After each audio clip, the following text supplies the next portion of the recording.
ओम साई राम। आजिर साई संदेश रे बाबा कहउछंती मोर प्रिय संतान तुमे तुमर भविष्य को लेकिन बहुत चिंतार अछ। तुमे सब बेले चिंता करुछ बाबा भविष्य केमिति कौन हब, केमिति जीवन रे मु आगो को बाट चलिबी, कौन सबु जे आगो को घटिबो, सबु बेले तुमे भविष्य कथा चिंता करुछ संतान।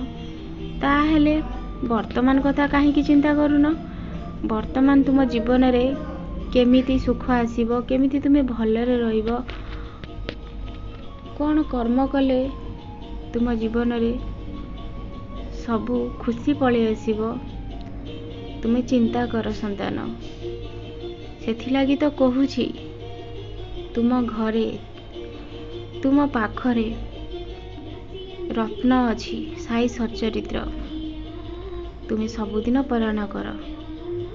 जहाँ भी घरे अशांति लगी रही, रोग दुख सबू दूर हो विश्वास सहित पाठ कर। तुम्हें चाहिए आपे समय बाहर कर पारिबो। तुम हाथ रे ही सुख अच्छी आ तुम हाथ रे दुख अच्छी। तुमर कर्म द्वारा तुम्हें तुमर भाग्य को भी बदल पारिबो संतान। तुम्हें चिंता कर। दिने सखाळु एपट सेपट हेकि एठी सेठी बसिकी समय नष्ट करूथिल, पूजा करि पारु नथिल बोलिकी मनटा को भी सबले अशांति करूथिल। किंतु एबे जो सखाळु निजे स्नान सारी पूजा करूछ, तुमको केते शांति अनुभव हेउची संतान, तुमे जानि पारुछ तो। सेमिति तुमे चाहिए समय बाहर करिकी तुमे सबू बाहर करिवो, बाहर करि पारिबो। तुम हाथ रे सबू किछि अछि संतान। तुमर कर्म तुमर भाग्य बदलेबो। जमा चिंता करनी। तुमे तुम कर्म रे लागी पड़। जो कार्य को तुमे निष्ठार सहित करिवो तार फल ईश्वर तुमको निश्चय देबे। काहारी कथा न सुनी तुम काम रे तुमे लागी पड़। आगो को तुम जीवन रे कौन सब घटिबो से कथा सब ईश्वर को ऊपर छाड़ी दियो। तुमर कर्म भल थिले ईश्वर तुमको शुभ फल ही देबे। सेथि लागी सबु बेले ध्रुवंग परी हबाकू चेष्टा कर। मनरे ध्रुवंकर बहुत भक्ति थिला, से विष्णु भगवान को निश्चय प्राप्त करिवे।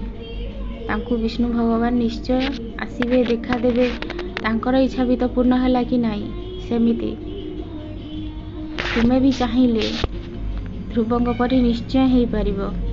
सेथिलागी सबु बेले ईश्वर को ध्यान रे निजको हजेई दियो। संसार रे रुह कार्य कर, हेले मनटा को सबु बेले ईश्वर को पाखरे लगेगी रख। तुम पाखक भी तुम ईश्वर निश्चय देखा करिया को आसीबे। बेसी किछि कथा चिंता करनी संतान। आउ सबु बेले जोटी बसुछ ना सेठी बहुत पर निंदा होउची, बहुत पर चर्चा चलीची। से जागारू तुमे दूरे आस, मंदिर को पळे आस, बस ठाकुरंक आरती शुण। आ घरे मध्य तुमे भागवत श्रवण कर, शुण, साई सच्चरित्र पढ़। बहुत ग्रंथ अच्छी। आउ खालीटारे एटी सेठी बसिकी समय नष्ट करनी। समय बहुत मूल्यवान। भगवान तुमको मनीष जीवन देइछंती, गोटे गोटे समय को उपभोग कर, नष्ट करनी। ईश्वर को आराधना रे निजको हजेई दियो संतान।